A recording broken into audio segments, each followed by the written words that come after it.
Result जरूरी है। सामने वाले को इस बात से फर्क नहीं पड़ता कि ग्लूकोजामाइन 300 का है या 400 का है या 500 का है। फर्क इस बात से पड़ता है कि क्या ग्लूकोजामाइन से सच में आराम मिलेगा कि नहीं। देखिए, जरूरतों को समझिए कि कौन से प्रोडक्ट के बारे में क्या बातचीत करना बहुत ज्यादा जरूरी है। सामने वाले को इस बात से फर्क नहीं पड़ता कि एग्री ह्यूमिक कितने रुपए का है।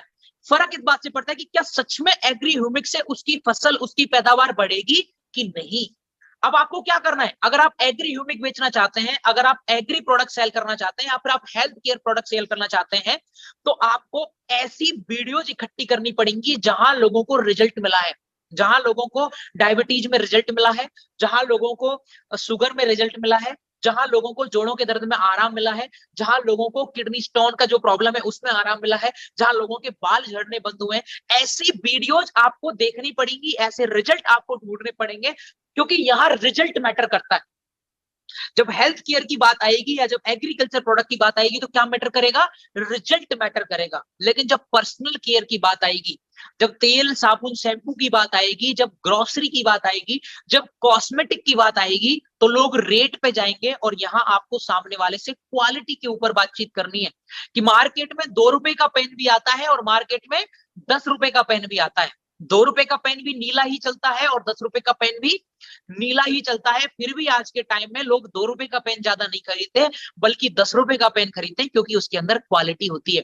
मार्केट के अंदर आईफोन भी आता है और एक माइक्रोमैक्स का फोन भी आता है, लेकिन फिर भी आज आईफोन की सेल सबसे ज्यादा है। क्यों? क्योंकि आईफोन के अंदर क्वालिटी होती है। मार्केट के अंदर होंडा सिटी भी बिकती है और अल्टो कार भी बिकती है, लेकिन जितनी अल्टो कार नहीं बिकती, उससे ज्यादा होंडा सिटी, हुंडई क्रेटा ऐसी कार बिक रही है। क्यों? क्योंकि इनके अंदर क्वालिटी है।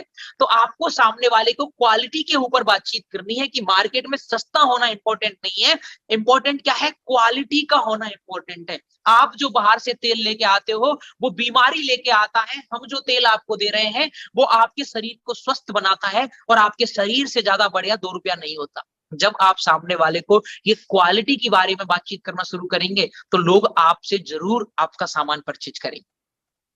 समझ में आ रहा है ना आपको क्या पॉइंट, कहां पे क्या पॉइंट मारना है।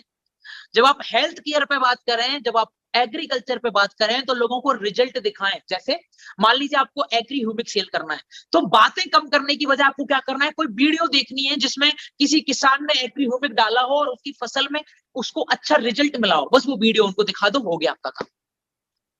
समझ गए। अगर आपको हेल्थ केयर प्रोडक्ट बेचने हैं तो क्या करना पड़ेगा, आपको लोगों को वो रिजल्ट दिखाने जिससे जिस भी इंसान ने उसे यूज किया हो और उसको रिजल्ट मिला हो। तो हेल्थ केयर में और एग्रीकल्चर में रिजल्ट मैटर करेगा, और पर्सनल केयर के अंदर और कॉस्मेटिक के अंदर क्वालिटी मैटर करेगी। आपको क्वालिटी के बारे में बातचीत करनी है।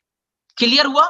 हालांकि मैं पर्सनल केयर प्रोडक्ट्स के ऊपर एक और ट्रेनिंग आप लोगों के लिए लेके आऊंगा, जहां सिर्फ इस बात पे बातचीत करेंगे कि वेस्टीज के प्रोडक्ट महंगे हैं तो क्यों है, और जबकि एक्चुअल में वो महंगे नहीं है।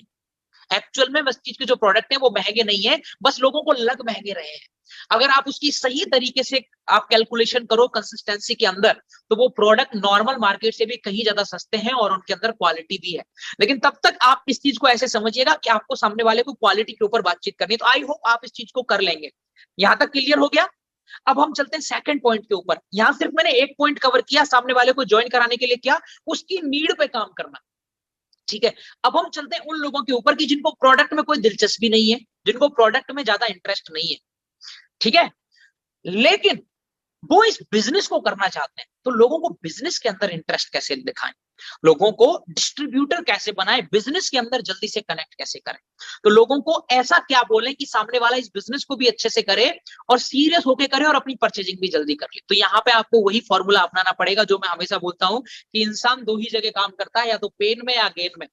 फायदा बताओ या नुकसान होने से बचाओ। तो उसको सबसे पहले आप बताओ लॉस ऑफ डिले, बजाय उसके पीछे पड़ने के उसको क्या दिखाना है आपको, लॉस ऑफ डिले। आपको उसको क्या बताना है कि इस बिजनेस के अंदर भैया एकमात्र नुकसान है जो मैं आपको बताना चाहता हूं। वो पूछेगा क्या नुकसान है, कि इस बिजनेस के अंदर एक छोटा सा नुकसान है, और वो नुकसान है देरी से वेस्टीज में आईडी एक्टिवेट कराने का नुकसान।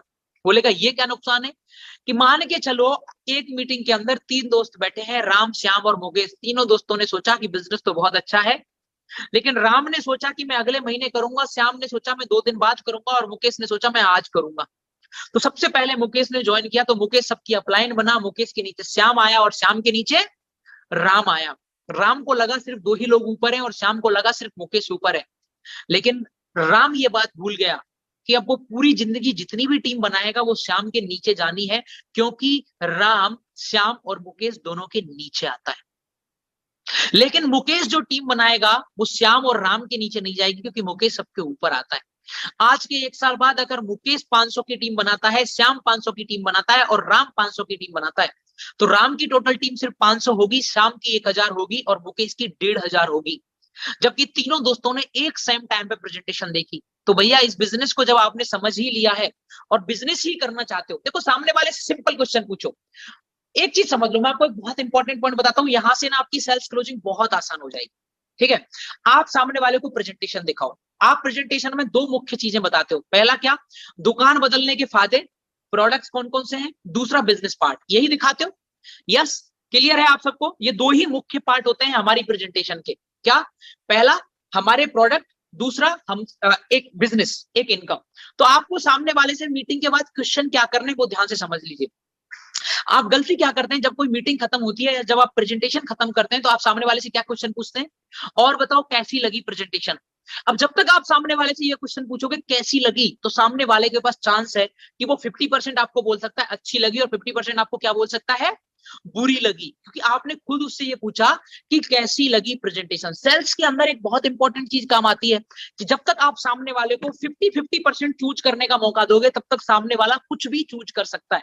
जैसे मान के चलिए कि मैं आपको बोलूं कि ये पेन चाहिए या ये पेन चाहिए, तो आप चूज कर सकते हैं या तो ये या फिर ये। लेकिन अगर मैं आपको बोलूं यही पेन देना है मुझे, तो ये इस हाथ में भी यही पेन है, दूसरे हाथ में भी यही पेन है, तो आपको यही पेन लेना ही पड़ेगा। उसी तरीके से आपने कभी देखा होगा, आप अगर सामने वाले से ये पूछोगे यस और नो, तो सामने वाला नो चूज करेगा, इसके 50% चांस है। लेकिन अगर आप अपने क्वेश्चन का आंसर नो रखो ही नहीं, अगर आप रखो यस और ज्यादा वाला यस, तो सामने वाला यस चूज जरूर करेगा, भले कम वाला भले ज्यादा वाला। जैसे मीटिंग खत्म हुई, मीटिंग खत्म होने के बाद आप उससे पहला क्वेश्चन क्या करेंगे, ये नहीं करेंगे कि मीटिंग कैसी लगी, क्वेश्चन ये करेंगे बताओ मीटिंग कितनी शानदार थी ना। यानी सामने वाले को आपने मौका नहीं दिया ना बोलने का। तो मुझे बताओ प्रोडक्ट वाला पार्ट ज्यादा अच्छा लगा या बिजनेस वाला पार्ट। सही क्वेश्चन। आपने पहला क्वेश्चन क्या किया, मीटिंग कैसी लगी, ये गलत क्वेश्चन है। आपने क्या पूछना है, कौन सा पार्ट ज्यादा बेहतर था, प्रोडक्ट वाला या फिर बिजनेस वाला। अब यहां उसका रिप्लाई आपको समझा देगा कि आपको कहां लेके जाना है। अगर उसने बोल दिया प्रोडक्ट पार्ट अच्छा लगा, सामान ही तो खरीदना है, तो अब उसको आपको प्रोडक्ट की इंपॉर्टेंस समझानी है और प्रोडक्ट के बारे में बातचीत शुरू कर देनी है। और अगर आप सामने वाले ने बोला नहीं प्रोडक्ट में तो मुझे इंटरेस्ट नहीं आया, लेकिन बिजनेस मॉड्यूल मुझे बहुत अच्छा लगा, यानी अब आपको सामने वाले को लॉस ऑफ डिले बताना है। समझ में आ रही है बात में क्या कहने की कोशिश कर रहा हूं। आपको सामने वाले से सही क्वेश्चन पूछना है। क्या क्वेश्चन पूछोगे, प्रोडक्ट पार्ट अच्छा लगा या बिजनेस पार्ट अच्छा लगा। सामने वाले ने चूज किया प्रोडक्ट पार्ट ज्यादा बेहतर लगा, आप सामने वाले को प्रोडक्ट की सारी नॉलेज दो, प्रोडक्ट के बारे में बताओ, प्रोडक्ट की इंपॉर्टेंस समझाओ, क्योंकि उसने खुद आपको बताया है कि उसे प्रोडक्ट वाला पार्ट ज्यादा बेहतर लगा। सामने वाले ने बोला नहीं मुझे प्रोडक्ट पार्ट में कोई इंटरेस्ट नहीं है, मुझे तो बिजनेस पार्ट ज्यादा अच्छा लगा। अब आप उसे बिजनेस की बातें करो, अब आप उसे अपनी अपलाइन के चेक दिखाओ, अपनी अपलाइन के अचीवमेंट दिखाओ, अब आप उसको लॉस ऑफ डिले समझाओ। समझ में आया। अगर आप सही जगह निशाना लगाएंगे तो आपको कम समय में ज्यादा बेहतर रिजल्ट मिलेगा।